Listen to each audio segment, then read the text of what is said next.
My name is Bethany Daniels. I'm 32 years old, and last Thanksgiving, in front of 19 members of my family, my mother looked straight at me, smiled, and asked, "So, Bethany, how does it feel to be completely useless?"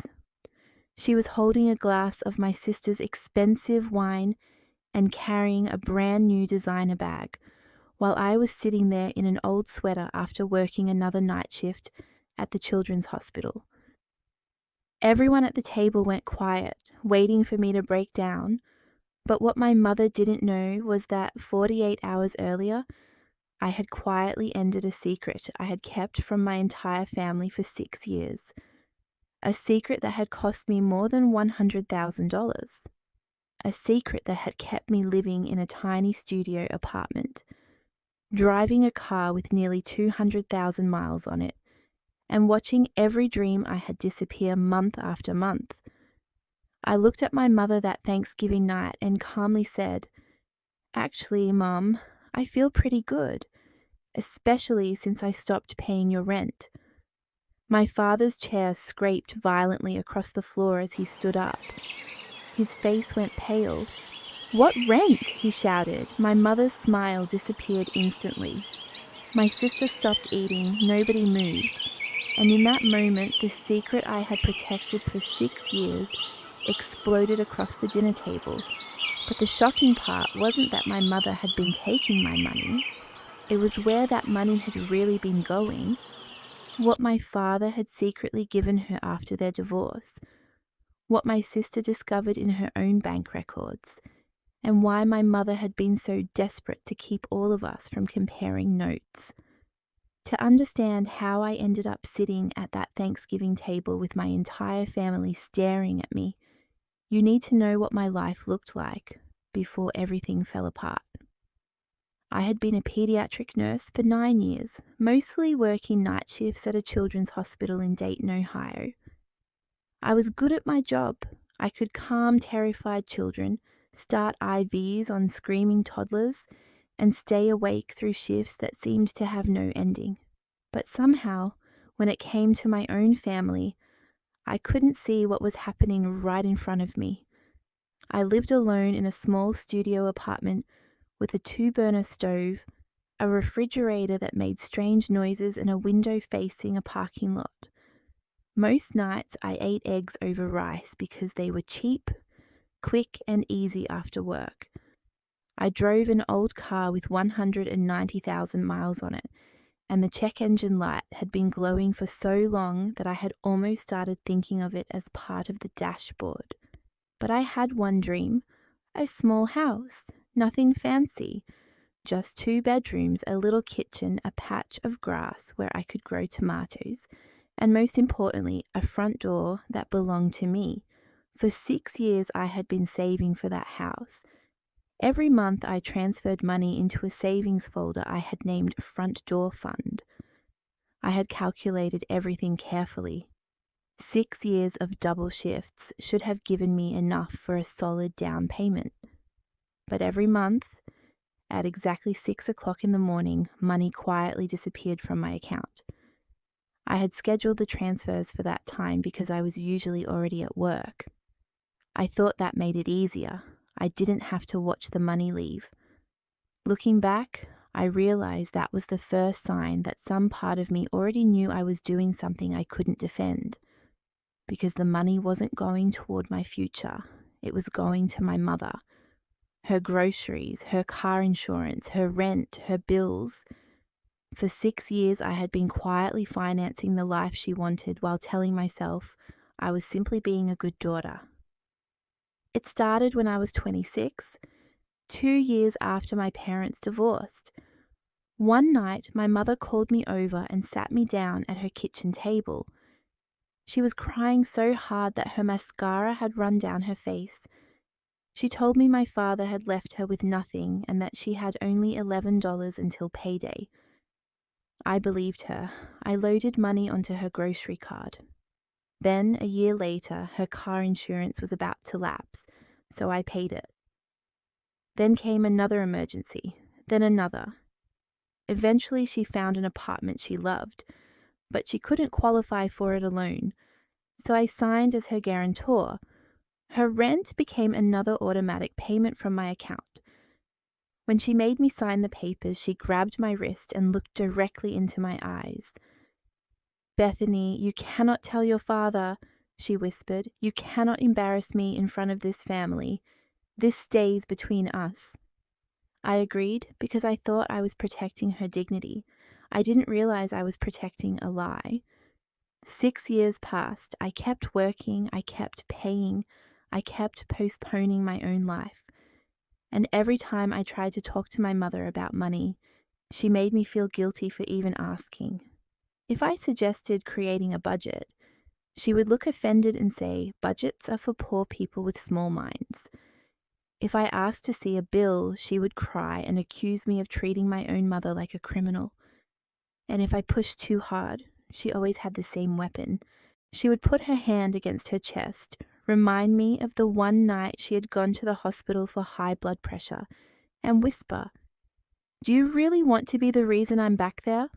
So I paid, again and again, until one afternoon something finally happened that made the entire story impossible to ignore.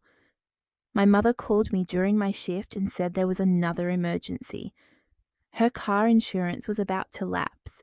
She also had a $600 medical bill. I drove to her apartment the next morning, paid the insurance, and asked to see the medical bill. She refused. Then, as I turned to leave, I noticed a beautiful cream-colored shopping bag hidden behind her coats. It had gold lettering across the front, the kind of bag you see outside luxury stores. My mother quickly kicked it farther behind the coats. I didn't say anything. I simply walked out. That weekend, I drove to my father's house so he could work on my brakes. My father, Ray, was a quiet man who showed love by fixing things. He didn't say much, but he would drive across town at midnight if one of his daughters needed help. While he worked on my car, he looked at me and said, "You look thin. You sleeping?" I laughed and told him night shifts weren't exactly good for sleep. He grunted and continued working. Then, without even looking at me, he said something that made my entire body freeze. "Hard to picture your mother struggling. Whatever anyone tells you, your mother is set. I made sure of that when we sold the Fernwood house." I stood there holding a wrench, staring at him. Set? My mother had spent 6 years telling me she had nothing. She had told me my father left her with almost nothing. She had told me she needed my help just to survive. Yet my father was telling me he had already made sure she was financially secure. I wanted to ask him exactly how much he had given her. I wanted to ask where the money had gone. But I had promised my mother I would never tell him about the payments. So I swallowed the question. I went home that night and tried to convince myself there was an explanation. Then, 2 weeks later, my realtor called me with the news I had been waiting years to hear. She had found a small 2-bedroom house that was about to hit the market. It was old, modest, and affordable, the kind of house that didn't stay available for long. I sat at my kitchen counter at 2 in the morning and calculated everything. I could almost afford it. Almost. I just needed to stop 1 month's payment to my mother and use that money for the down payment. For the first time in 6 years, I seriously considered choosing myself. But then the first of the month arrived. At exactly 6 o'clock in the morning, while I was working at the hospital, the money left my account again. The house sold 2 days later. I told my realtor congratulations and pretended I wasn't crushed. Then, a few weeks later, something appeared on my phone that made my hands go cold. My cousin had sent me a screenshot from my aunt's social media. She asked, "Wait, isn't this your mom?" I opened the picture. There was my mother standing on a beach in Aruba, smiling beside my aunt. Another picture showed her on a private boat. Another showed her at a resort, 6 days in Aruba. the exact week she had told me she was attending a cheap church retreat in Indiana. I stared at the pictures for a long time. Then I noticed something sitting on the hotel bed behind her, the same cream-colored luxury shopping bag I had seen hidden in her apartment. That was the moment something inside me finally went quiet. I didn't call her. I didn't accuse her. I didn't tell my father. I went home after my shift, opened my own bank records, and started looking back 6 years. Every transfer, every grocery card, every insurance payment, every rent payment, every emergency, every increase. I built a spreadsheet because when my life becomes chaotic, I create columns, and when the final number appeared on the screen, I stared at it for several minutes before I could breathe normally. Just over $100,000, 6 years of my life, more than $100,000 had disappeared from my account while I was still living like I couldn't afford my own future. And for the first time, I asked myself the question that would eventually change everything. What exactly had my mother been buying with my money? I didn't call my mother that night. I didn't even send her a text. I sat at my kitchen counter with the spreadsheet open, the totals staring back at me, and for the first time in 6 years I allowed myself to feel something besides guilt. I felt embarrassed, not because I had helped my mother, but because I had never once asked what my help was actually buying. I had spent years telling myself that I was keeping her safe, while she had apparently been living a life I couldn't afford. The next morning, I decided to give her one final chance to tell me the truth. I invited her to coffee at the little cafe near her apartment, the one with the cinnamon scones she loved. I rehearsed the conversation during my entire drive there. I wasn't going to accuse her. I wasn't going to mention Aruba. I wasn't even going to mention the $100,000. I simply wanted to give her an opportunity to say, "Bethany, you're right, I've been hiding things from you."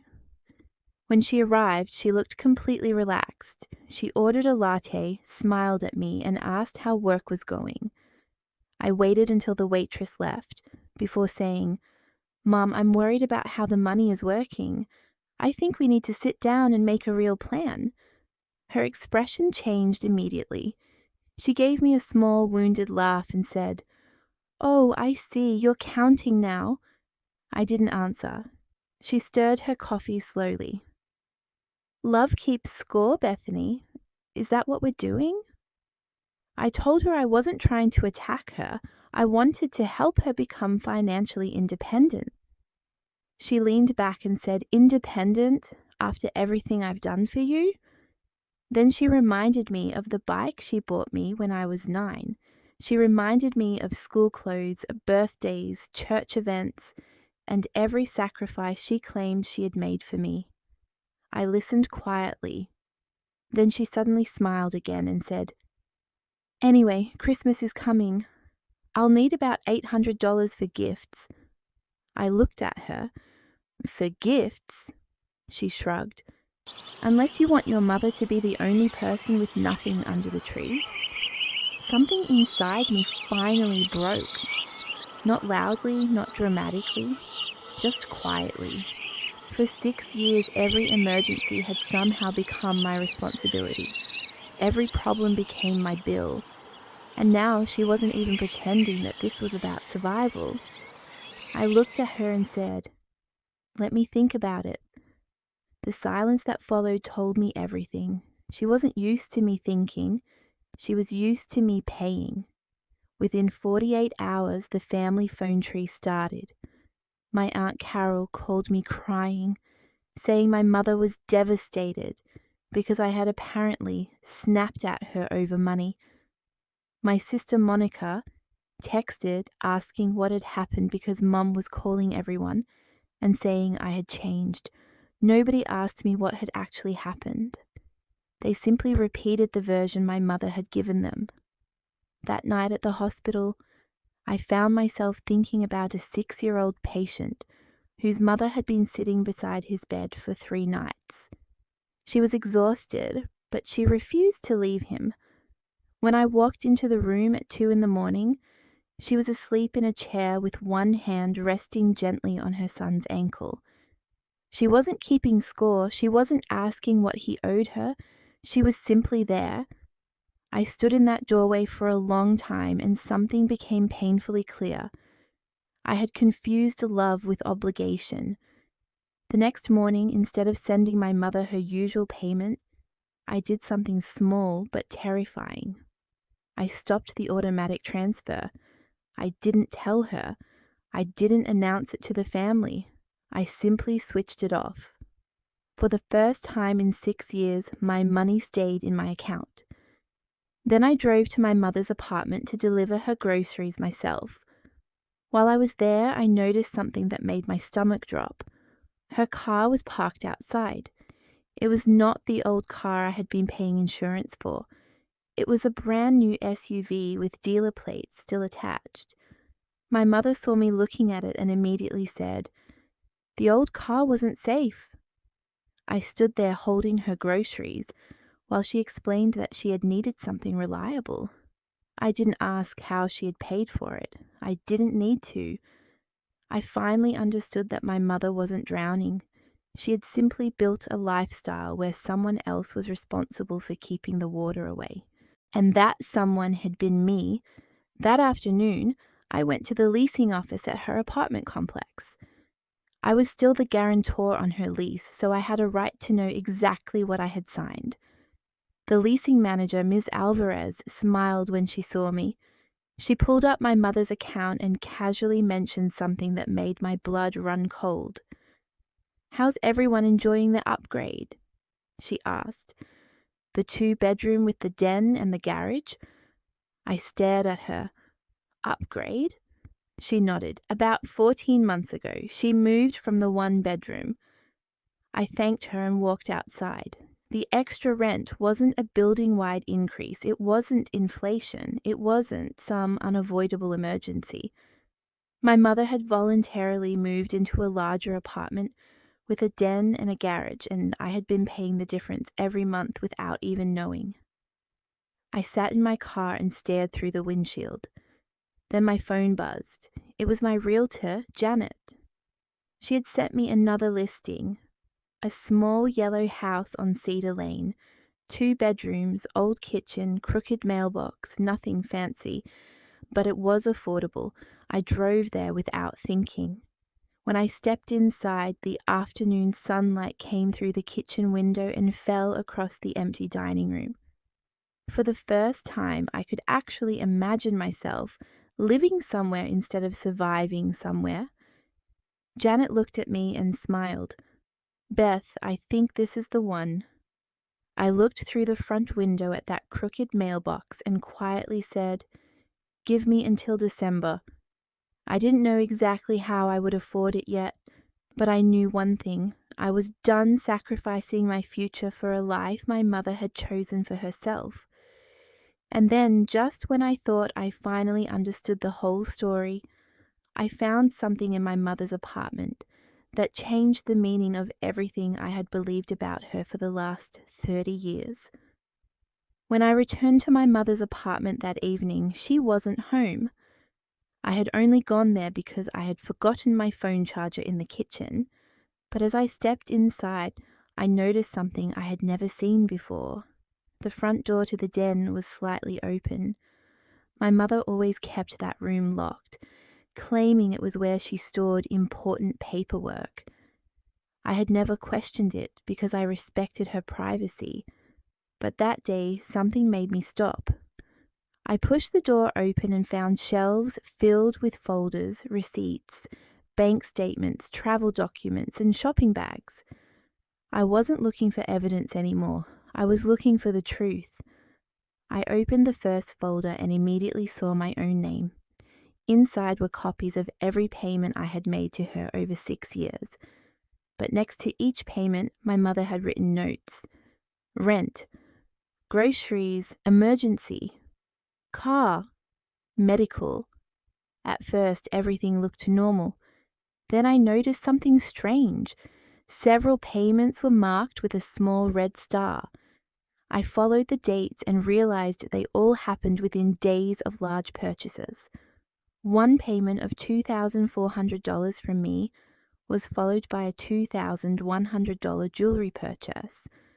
Another $1,800 payment was followed by a weekend hotel reservation. A $3,600 payment labeled medical emergency was followed by a payment to a luxury travel company. My hands began shaking. Then I found a folder marked Bethany Future. Inside was a printed copy of my bank balance from almost 4 years earlier. My mother had apparently been tracking how much money I had saved. There were notes beside it. She has enough. Don't ask yet. Wait until next month. I sat down in the chair and felt sick. She hadn't simply been accepting my help. She had been monitoring my finances. She knew exactly how much I had. She knew when I received overtime pay. She knew when my savings increased, and every time she saw that I was getting close to having enough for my house, another emergency appeared. I turned another page and found a document that made my heart stop. It was a mortgage pre-approval letter. My mother's name was on it. The amount was $310,000. The approval date was 8 months earlier. She had been approved for a house while telling me she couldn't afford her rent. I kept digging. Beneath the mortgage papers was a printed email from a real estate agent. The subject line said, "Congratulations, your offer was accepted." I read the address. It was a beautiful 4-bedroom house in a neighborhood I could never afford. My mother had purchased a home, not rented one, purchased one, and somehow I had been paying her rent during the exact month she was buying a house. I photographed every document with my phone.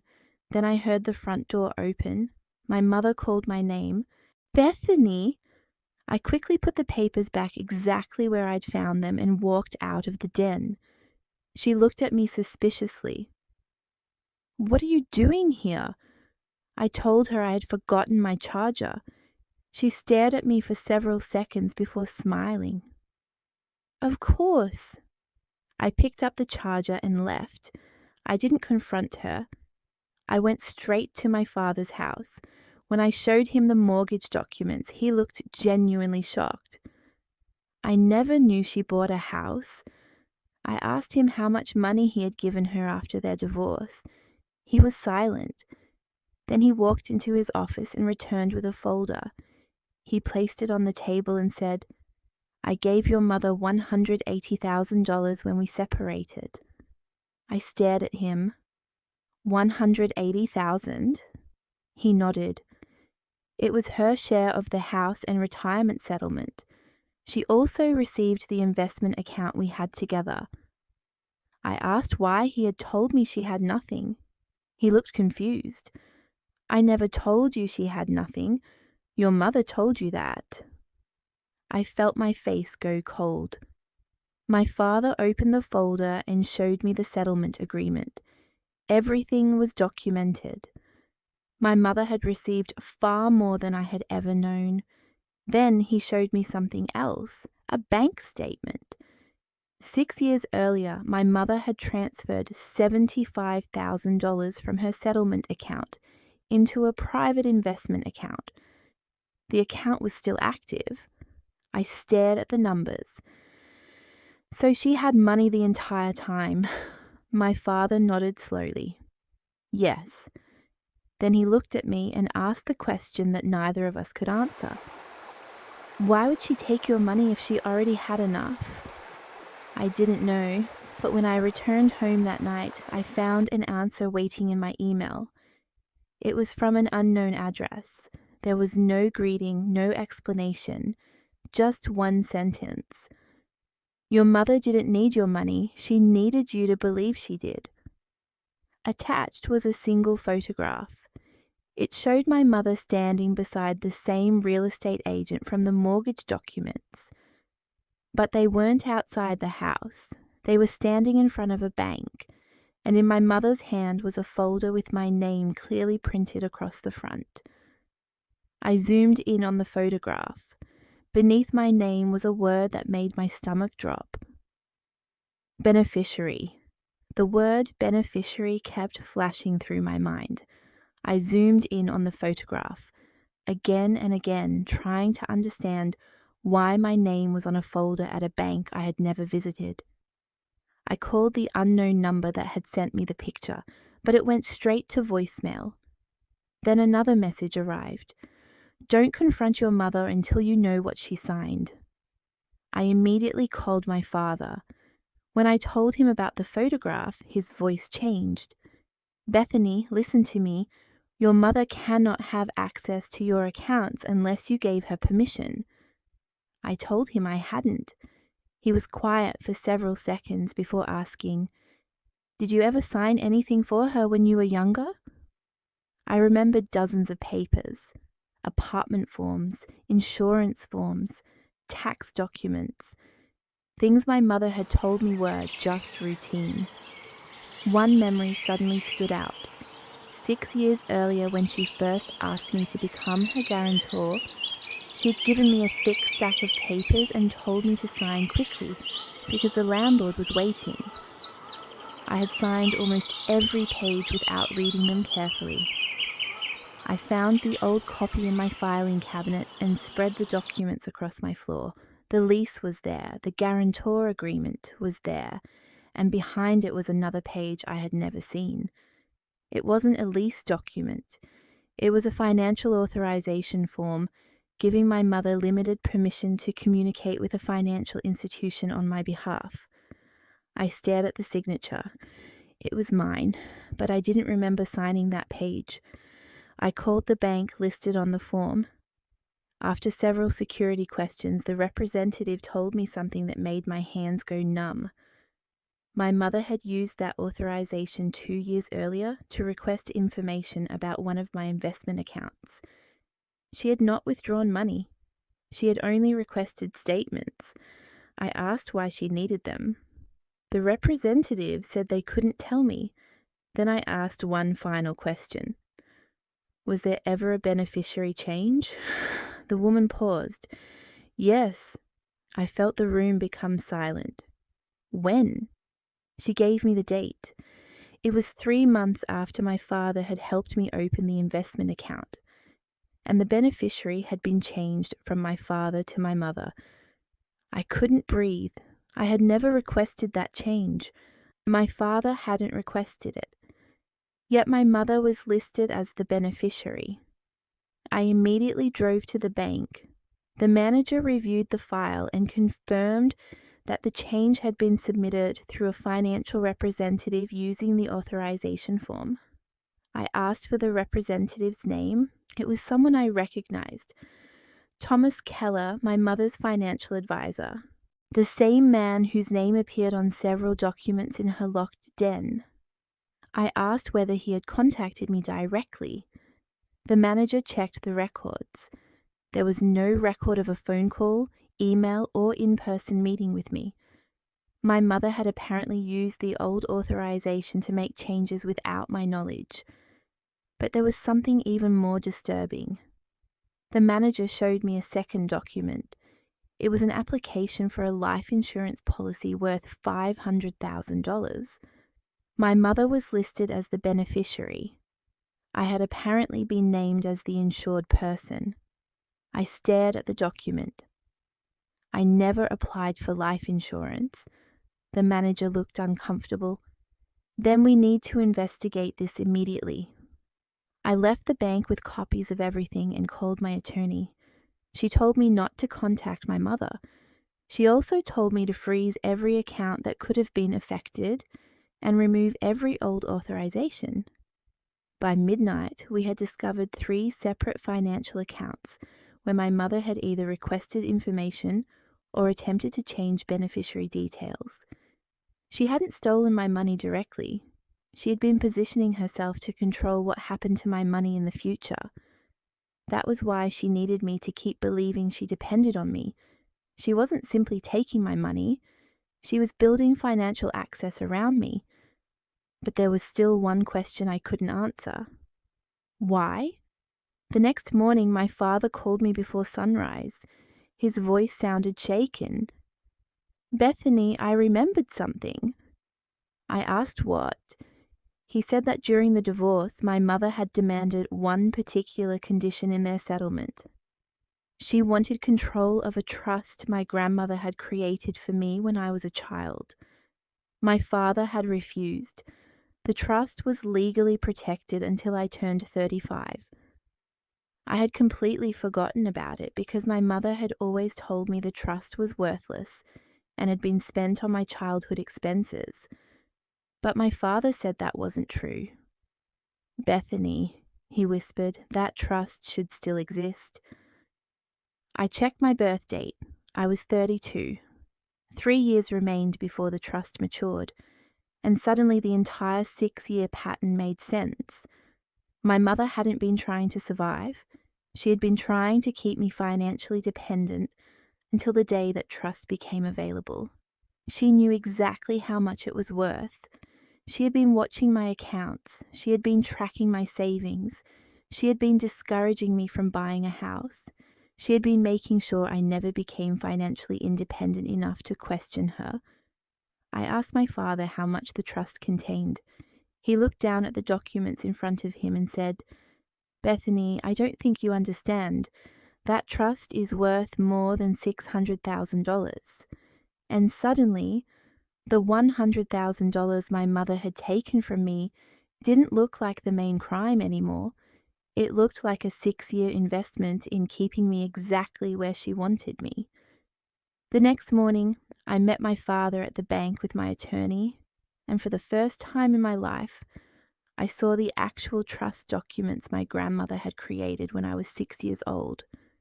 My name was printed across the first page, followed by a number that made me forget how to breathe. $684,000. The trust had been invested for decades, and unless something legally changed, the money would become fully accessible to me when I turned 35. I looked at my father and asked, "Why did Mom never tell me this existed?" He shook his head. "Because she wanted you to believe there was nothing left." My attorney read through the documents carefully and discovered something even worse. My mother had attempted to access the trust twice. The first attempt happened when I was 26, just months after she began receiving regular payments from me. The second happened 2 years later.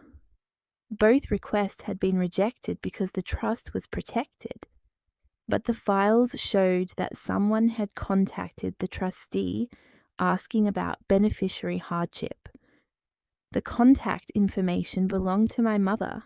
I felt sick. She had been trying to get access to money that legally belonged to me while convincing me that I owed her money for basic expenses. Then my attorney found the most disturbing document of all. It was an unsigned draft agreement dated 6 months before I turned 30. The document would have allowed my mother to manage the trust for me if I became financially incapable.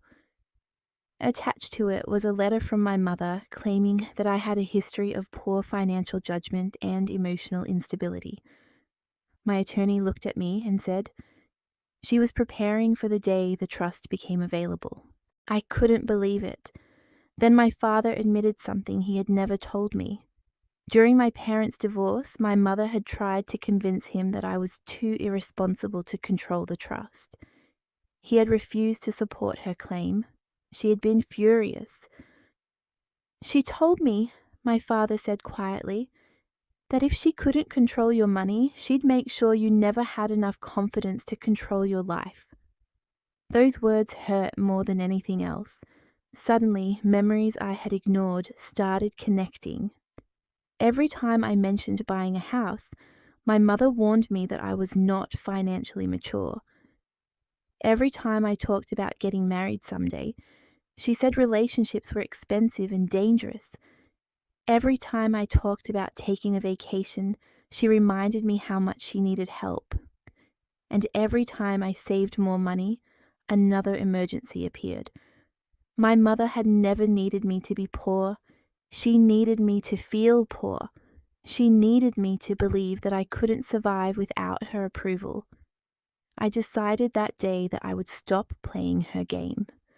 My attorney sent my mother a formal letter terminating every financial authorization she had, removing her from every account where she had access, and informing her that no further payments would be made. I also contacted the trustee and requested a full audit of every communication involving my mother.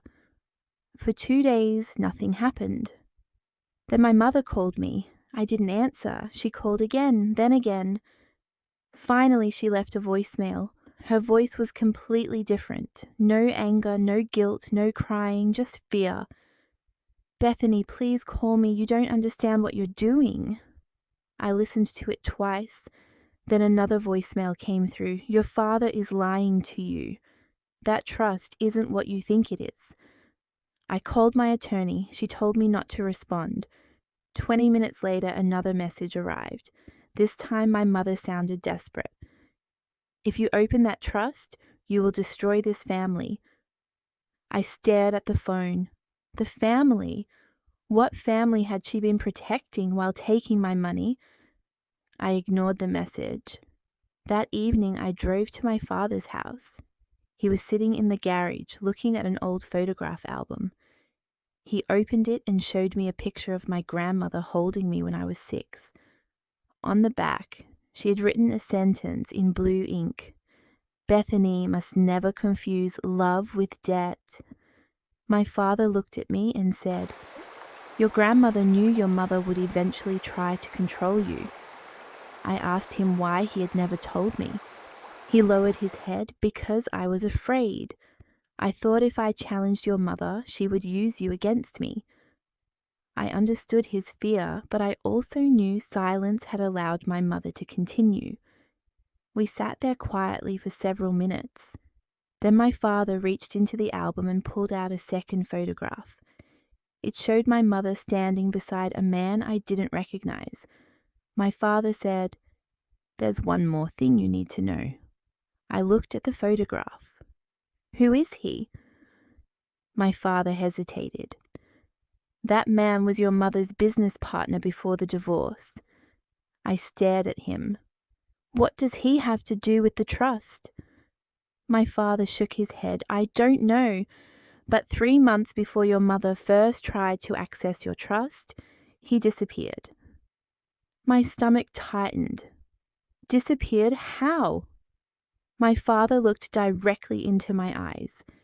He left the country, and according to the last records we have, he left owing your mother a very large amount of money. Before I could ask another question, my phone rang. It was my attorney. Her voice was urgent.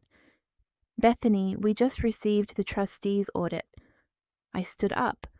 "What did they find?" She was silent for 2 seconds. Then she said, "Your mother wasn't just trying to access your trust." My heart began pounding. What was she doing? My attorney answered, "She has been receiving payments from it for years." The words, "she has been receiving payments from it for years," made my entire body go cold. I asked my attorney to repeat herself. She said the trustee had discovered a series of payments made from an investment account connected to my trust. They weren't supposed to be there. Every payment had been authorized using paperwork that appeared to carry my signature. I told her I had never signed those documents. She said that was exactly why the trustee had frozen the account and contacted the bank's fraud department. Then she told me the amount, $186,400. My mother had apparently been receiving money from my trust for years. I asked how she had managed it. My attorney said someone had submitted old authorization documents along with copies of my identification and requested distributions under the claim that I had given my mother permission to manage my finances. I immediately knew where the copies had come from, the same folder in my mother's den, the same paperwork I had signed when I was 26. But there was something worse. The trustee had found emails between my mother and Thomas Keller, the financial advisor. In one message, my mother wrote, "She doesn't need to know until she's 35. Another message said, "Keep the distributions small. If she sees a large amount, she'll ask questions." I sat in silence as my attorney read the messages aloud. My mother hadn't been waiting for the trust to mature. She had already been taking pieces of it. The $100,000 I had given her was only part of the money she had controlled. My attorney then told me the trustee had discovered a second account. It was connected to the same investment company, but listed under a business name I didn't recognize. The account had received payments from my trust, and the beneficiary was my mother. I asked who owned the business. My attorney said Thomas Keller, the same advisor, the same man whose name appeared on my beneficiary change, the same man my father had photographed with my mother. Suddenly, the entire puzzle shifted. This wasn't simply my mother taking money. She had someone helping her move it, and that person had been involved long before I ever suspected anything. I asked my attorney what we should do next. She said we let the investigators do their job. I wanted to confront my mother, but I knew that would only warn her, so I stayed silent. 3 days later, the bank contacted me. They had discovered that the original authorization documents used to access my trust had been submitted from a computer located at my mother's house. The digital records showed the documents had been scanned and uploaded from her home network. But the investigators found something even more shocking. The files had been modified before being submitted. My signature had been copied from an old document and digitally placed onto the new forms. Someone had forged my signature. I felt relieved for about 5 seconds, until the investigator asked me a question. "Do you know who Thomas Keller is?" I said yes. "Do you know where he lives?" I said no. He paused and then told me they had reason to believe Keller had left his office 2 days earlier. His phone was disconnected. His house was empty. His car was gone, and the company he operated had been dissolved. My attorney immediately told me not to panic, but I couldn't stop thinking about the photograph my father had shown me. The man who had disappeared years earlier, Thomas Keller, the missing business partner, the hidden accounts. They were all connected. That night, I went through every old photograph I had from my childhood. I found one picture from my mother's birthday when I was 16. My mother was standing beside a group of people at a restaurant. I zoomed in. There he was, Thomas Keller, standing behind her. He had been part of our lives long before the divorce. I called my father and asked him if he knew that name. There was a long silence. Then he said yes. I asked why he had never mentioned him. My father replied, "Because Thomas was the reason I started suspecting your mother was hiding money." He explained that before the divorce, Thomas had been helping my mother move money from a joint investment account. My father had confronted him, but Thomas denied everything. Then the divorce happened. My father thought the issue had ended. It hadn't. My mother had simply found a new way to continue. And now I understood why she had always insisted that I never talk about money with my father. She didn't want him to compare the numbers. She didn't want anyone to compare the numbers. But there was still one question that kept bothering me. If my mother had access to hundreds of thousands of dollars, why had she spent 6 years convincing me she was broke? The answer came the following morning when my attorney sent me the trustee's final report. One section was highlighted in red. It showed a transfer of $95,000 made just 4 months before my mother purchased her new house. The money had come from my trust. The recipient wasn't my mother. It wasn't Thomas Keller. It wasn't even an account in the United States. The transfer had gone to a private company in another country. The company name was unfamiliar, but beneath it was a note written by the bank investigator. Potential connection to missing individual. I stared at the screen. Then I remembered what my father had said about the man who disappeared. He had left the country owing my mother a large amount of money. I asked my attorney to investigate the company. 2 hours later, she called me back. Her voice was quiet. "Bethany, we found him," I asked. "Thomas?" She said yes. Then she added something that made my blood run cold. "And he's been using another name." The name Thomas Keller kept echoing in my head. I asked my attorney what his new identity was, but before she could answer, she told me something even stranger. Thomas had been living under the name Thomas Reed for almost 4 years. He had opened a small consulting company in another state and had been using it to receive payments from several accounts connected to my mother. My attorney said investigators were already working with federal authorities because the money had crossed state and international lines. Then she sent me a document that made everything suddenly personal. It was an email from Thomas to my mother dated 6 months before I stopped the automatic payments. He had written, "Keep Bethany dependent. If she starts asking questions, remind her that she owes you for everything you did for her."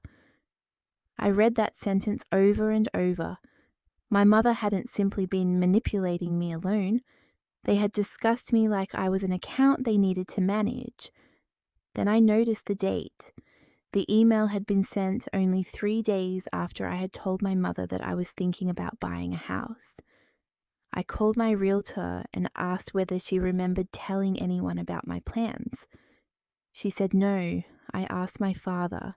He said no. Then I realized there was only one person who knew exactly how much I had saved, and when I was getting close to buying a house. My mother. The next day, investigators searched Thomas's old office. They found computers, hard drives, copies of financial documents, and a notebook containing handwritten notes about dozens of people. My name appeared on 3 different pages. Beside my name were numbers, dates, and one sentence: "Wait until 35. I couldn't understand why my age mattered until the investigators explained it. My trust would fully mature when I turned 35. If Thomas and my mother could keep me financially dependent until then, they could pressure me into signing documents that would give them control over the money. The smaller distributions they had taken were only a fraction of what they hoped to access later. But then investigators discovered something they hadn't expected. Thomas had been keeping copies of communications with my mother because he didn't trust her. Among those files was a recorded conversation. In it, my mother was talking about me. Her voice sounded calm, almost cheerful. "Bethany thinks she's helping me," she said. Thomas laughed. "She'll keep paying as long as you keep making her feel guilty." My mother replied, "She always has." Then Thomas asked, "What happens when she finds out about the trust?" My mother said something that made my stomach turn. "She won't, and if she does, I'll tell her the money was spent on raising her." Thomas laughed again. "And if she refuses?" There was a long silence. Then my mother said, "I'll remind her what happened to her father when he crossed me." I stopped the recording. I didn't want to hear another word. My attorney asked whether I wanted to continue listening. I shook my head. No, I already know enough. But I didn't understand what she meant by my father. I called him that night. He answered immediately. I asked, "What happened when you crossed Mum?" He went completely silent. Then he said, "I knew you'd eventually ask." He told me that after the divorce, he had discovered my mother had been hiding money. When he threatened to expose her, she accused him of financial abuse and tried to convince the family that he was unstable. He spent nearly a year defending himself. During that time, she threatened to stop him from seeing me. My father eventually backed down because he was terrified of losing contact with his daughters.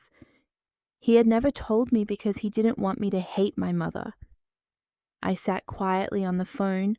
Then I asked him one question. Dad, did Mom ever threaten you with something worse? He took a long breath. Yes. I waited. She told me that if I ever tried to expose her, she would make sure you believed I had abandoned you. I closed my eyes. Suddenly, the 6 years of silence made sense. My mother hadn't just controlled my money. She had controlled the story I believed about my own family. The next morning, the investigators contacted me again. They had found another account. This one was different. It wasn't connected to Thomas. It was in my mother's name. The balance was $412,000. The money had been accumulated over the same 6 years I had been paying her bills. My mother had enough money to support herself comfortably. She had never needed my help. She had chosen to take it. And then came the final discovery. The account showed a scheduled transfer for the week of my 35th birthday. The amount was $684,000, the full estimated value of my trust. Someone had already prepared the transfer. My mother had planned to move my entire inheritance before I could access it. But there was one problem she hadn't anticipated. The trust had already been frozen, and the bank had flagged the transfer. My mother received the notification that morning. Within 20 minutes, she called me. This time I answered. She didn't yell. She didn't cry. She simply said, "Bethany, please come home. We need to talk." I asked, "About the trust?" She went silent. I said, "Or about the $100,000? Another silence. Then she whispered, "You don't understand." I replied, "No, Mom, I understand everything now." She asked me to meet her alone. My attorney told me not to go, but I said I would meet her in a public place with my father nearby. When I arrived, my mother was already sitting at the table. She looked older than she had a week earlier. She didn't have the designer bag. She wasn't wearing expensive jewelry. She simply looked like my mother. For a few seconds, neither of us spoke. Then she looked at me and said, "I never thought you'd become strong enough to leave me." And for the first time, I understood that this had never really been about money. It had always been about control. My mother stared at me across the table and repeated, "I never thought you'd become strong enough to leave me." I looked at her and said, "You were never afraid of losing me, Mom. You were afraid of losing control of me." Her eyes filled with tears, but I didn't let myself get pulled back into the old cycle. She admitted that she had known about my trust for years. She admitted that Thomas had helped her access parts of it. She even admitted that the money I had been sending every month had been used to build her own savings and buy her house. But when I asked her why she had done it, she gave the answer I had secretly feared. "Because I knew you would always give me money if I made you feel responsible for me." I sat there in silence. 6 years of double shifts, 6 years of missed vacations, 6 years of watching my savings disappear. All because she had learned exactly which words would make me feel guilty. Then she said something unexpected. "I didn't think you'd ever check." I almost smiled because that sentence told me everything. She hadn't thought I would become independent enough to question her. She believed the version of me she had created would always exist. The daughter who apologized for having boundaries. The daughter who felt selfish for wanting a house. The daughter who thought saying no meant abandoning her mother. But that daughter was gone. I told her the investigators would handle the money, the forged documents, and the accounts. I wasn't going to negotiate with her anymore. She asked if I hated her. I told her, "No, I just don't trust you." That answer seemed to hurt her more than anger would have. She started crying and said she was still my mother. I replied, "And I'm still your daughter, but being your daughter doesn't mean being your bank account." I stood up and walked away. 2 weeks later, the investigation became public. Thomas was arrested after being located under his new name, and the financial records connected him directly to my mother's accounts. My mother agreed to repay the money she had taken from my trust and from me. Her new house was placed under a court order while the financial case continued. The $412,000 account was frozen, and the money taken from my trust was recovered. Some of the $100,000 I had personally given her was also recovered, though not all of it. For the first time in 6 years, I checked my bank account and saw my own money still there at the end of the month. It felt strange, almost uncomfortable. I had become so used to watching money disappear that keeping it felt like I was doing something wrong. Then Janet called me. "The Cedar Lane house is still available." I drove there that afternoon. I walked through the tiny kitchen again. I opened the crooked front door. I stood in the empty second bedroom. Then I stepped outside and looked at the mailbox. I didn't need a huge house. I didn't need luxury. I just wanted something that belonged to me. I signed the papers 3 weeks later. When I received the keys, I sat on the floor of my new living room and cried. Not because the house was beautiful. It wasn't. The paint needed work. The kitchen cabinets were old. The backyard was mostly dirt. But every inch of it represented a decision I had finally made for myself. A few months later, my father helped me repaint the kitchen. We worked in silence for most of the afternoon. Then he put the brush down and said, "I'm sorry." I looked at him. He told me he should have protected me from my mother years earlier. I told him I understood why he was afraid, but I also told him that silence had consequences. He nodded. "I know."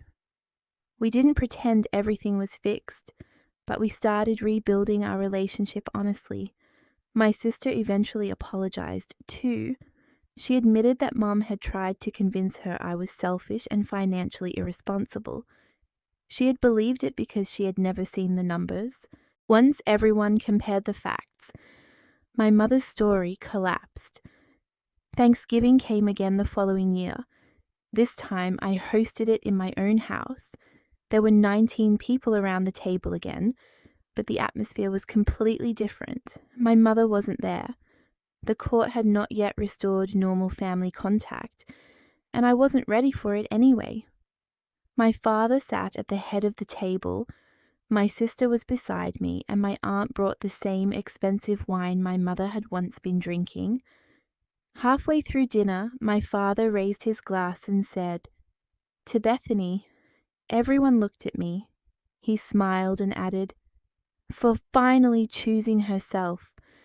I laughed and shook my head. "I'm not sure I'm very good at that yet." My sister squeezed my hand. "You're learning." After dinner, I went outside and stood on my little porch. The night was cold, but the house behind me was warm. For years, I had believed my dream was simply owning a home. I finally understood that the house wasn't the dream. The dream was becoming a person who could walk through her own front door without feeling guilty for what she had chosen. My mother had taken more than $100,000 from me. She had tried to control a $684,000 trust. She had manipulated my father, my sister, and even the story I believed about myself. But in the end, she couldn't take the one thing she had never realized I was capable of building, a life that didn't need her permission. And when I closed the front door that night, I didn't hear guilt behind me. I heard the lock click. For the first time, it sounded like freedom. A few months later, I received a letter from my mother. I almost threw it away, but something made me open it. She didn't ask for money. She didn't ask me to forgive her. Instead, she wrote that she had finally realized the difference between being loved and being needed. She admitted that for years she had made herself dependent on me because she was terrified of becoming irrelevant after the divorce. She said controlling my money had made her feel powerful, but watching me walk away had forced her to see what she had actually destroyed. I read the letter twice, then put it away. I wasn't ready to rebuild that relationship, and I didn't have to be. A few weeks later, the court finalized the financial case. The money taken from my trust was returned. The forged documents were officially declared fraudulent, and Thomas was sentenced for his role in the scheme. My mother was ordered to repay what she had taken and lost control of the accounts she had tried to manipulate. She also lost the house she had purchased with money connected to the scheme. I never celebrated that. Revenge had stopped being important to me a long time ago. What mattered was that the truth finally belonged to me. I started working fewer night shifts and enrolled in a small nursing leadership program. I finally took a vacation without checking my mother's bills before booking the flight. I bought a second-hand dining table for my house and planted tomatoes in the backyard, exactly like I had imagined years earlier. One evening, while watering them, I found an old envelope in a box from my childhood. It was a letter from my grandmother that I had never seen before. She had written it shortly before she died. The letter said, "Bethany, one day someone may tell you that being a good daughter means giving until you have nothing left. Don't believe them. A good heart can have boundaries. You can love someone and still say no. You can forgive someone and still close the door. And you can choose yourself without becoming selfish." I sat on the porch with that letter in my hands and finally understood why those words felt so familiar. My grandmother had known exactly what kind of woman my mother could become. She had tried to teach me something my mother never wanted me to learn. Love should never require you to disappear. The following Thanksgiving, my family gathered at my little house again. This time, when someone asked how it felt to finally own my home, I looked around the table and smiled. It feels peaceful. My father raised his glass. My sister smiled. Nobody mentioned my mother. Nobody mentioned the money. Nobody mentioned the court case. For one night, we were simply a family trying to learn how to exist without secrets. Later, after everyone left, I stood alone in the kitchen. The house was quiet. My savings were still in my account. My trust was finally mine. My car was parked outside. My front door belonged to me, and I realized something strange. 6 years ago, I thought the $100,000 was the thing my mother had stolen from me. Then I thought it was the $684,000 trust. But neither was the real loss. The real loss had been 6 years of believing I wasn't allowed to want something for myself. 6 years of thinking my dreams had to wait until everyone else was comfortable. 6 years of confusing guilt with love.